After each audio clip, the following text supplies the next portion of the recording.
I'm like, wait, how do they know who Bruce Wayne is? He's not their friend.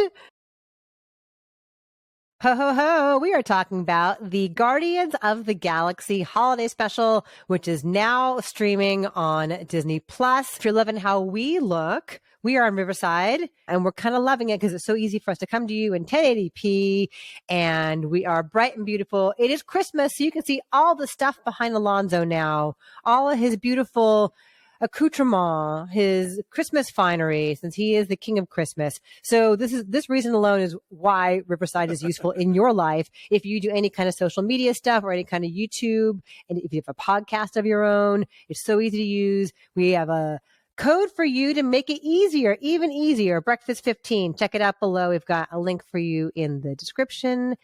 Visit us in Riverside. Do your own Riverside. It's awesome. Alonso, please tell us about this very fun thing on Disney+. We're looking for the legendary Kevin Bacon. We're looking for the legendary Kevin Bacon. I just said that, Drax. Your voice is small and mousy. I think maybe he didn't hear you. This is very much a throwback to old school TV specials. Weirdly enough, like, I think one of the things that Disney is loving to do now is to goof on the fact that the Star Wars holiday special of the 70s was so terrible. They're taking it back. Yeah, they've given us a Star Wars Lego holiday special, and now they're this Guardians of the Galaxy one, which you know seems of a page of the kind of stuff that you and I grew up with, but executed well by writer director James Gunn. So the premise here is that it's coming on Christmas, and they want to cheer up Star-Lord. And there's a flashback to how sort of Yondu kind of ruined Christmas for him as a kid. And so Mantis and Drax decide that the answer is to go to Earth and bring back Peter's hero, Kevin Bacon. Not the characters that Kevin Bacon played, who are really Peter's heroes, but actual Kevin Bacon. And so they land in Los Angeles. They wind up at the Chinese theater, where, of course, they are mistaken for the costume people who hang out there. Eventually, they get a map of the Stars home. They find Kevin Bacon. They take him against his will back to nowhere, and everyone learns the true meaning of Christmas, I guess. And the old 97 show up as a rock band of aliens. That part was really fun. So this was so silly and so goofy and put a big smile on my face the whole way through. It's only like 45 minutes long. Yeah. Just the perfect length. It does not overstay its welcome. No. It's very simple. It's very on brand with all things Guardians of the Galaxy. So if you like that kind of humor, you like that writing, you like them all tooling on each other in an affectionate way, it's really fun, but it also manages to be, genuinely sweet as far as the emotion and the drive behind this crazy thing that Mantis and Drax do. Here's a question for you. Yes. A couple of different questions for you. So is it weirdly like, have we ripped a hole in the time-space continuum if Mantis and Drax can go down to Hollywood Boulevard and be among all of the other characters? Like, this is a world in which they now realize that people know who they are. Like, they now know that they are superhero characters. Well, I wasn't clear if people know who they are. Like, I didn't know if their encounter with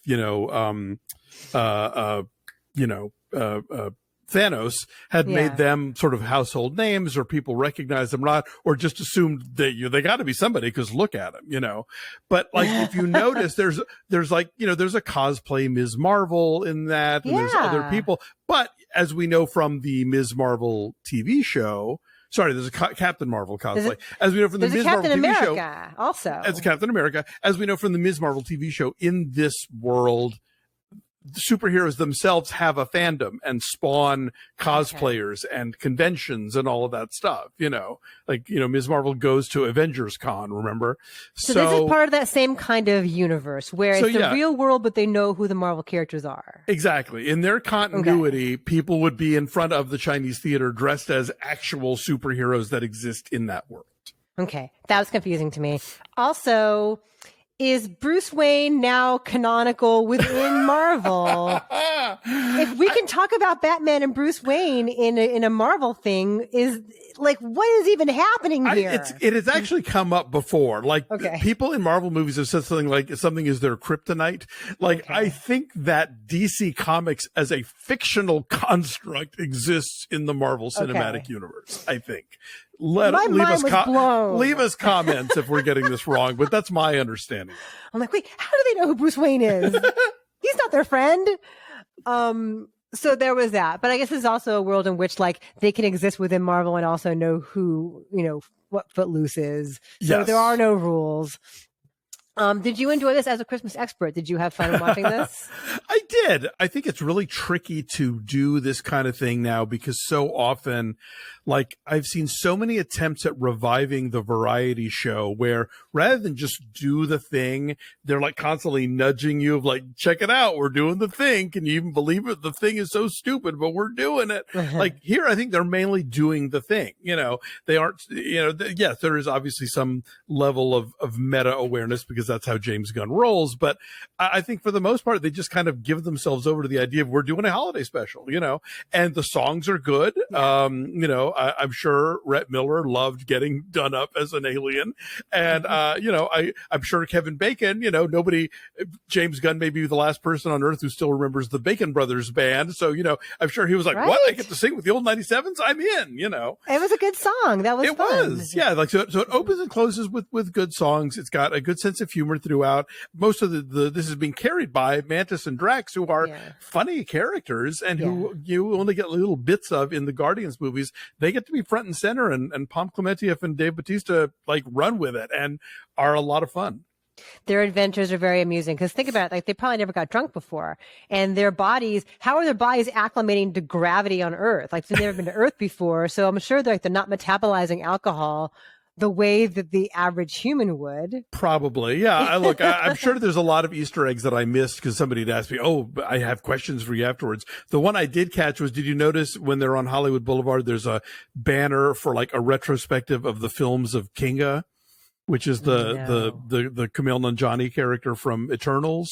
Oh, that's funny. Who's a Bollywood star, I didn't catch that, but I caught in the animated section, when Yondu finds the toy in the trash, that one of the other toys is for Taserface.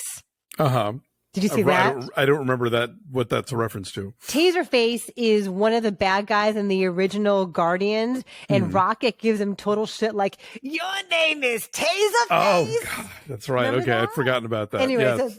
So Tazr face. So that was kind of a cute little Easter egg in there. Well, your number is not a rave though. So what are you holding back on? Yeah, I have to, there were times where it's kind of like, I think 30 minutes might have been really the perfect length for this. And at 45, there were moments where it felt like a little saggy. Also, Chris Pratt does not want to be there. Can we just say that? Like he looks He's sad, Alonso. Christmas is happening. But like, I don't know. There's a level of like, I am contractually obligated to be here, in the same way. Kind of like maybe maybe he's paying homage to Harrison Ford in the Star Wars holiday special by looking like he would rather be anywhere else. There are deep levels of craft here. Absolutely. Also, I think the light, like nowhere just looks like the warehouse that it is, like the way that it's lit seemed kind of cheesy to me. So I think I have some problems. I'm going to go a little higher. I'll say 8 on this. Okay. I'm going to say 8.5. I had a really good time. It's just goofy and it's spry and exactly what we need right now.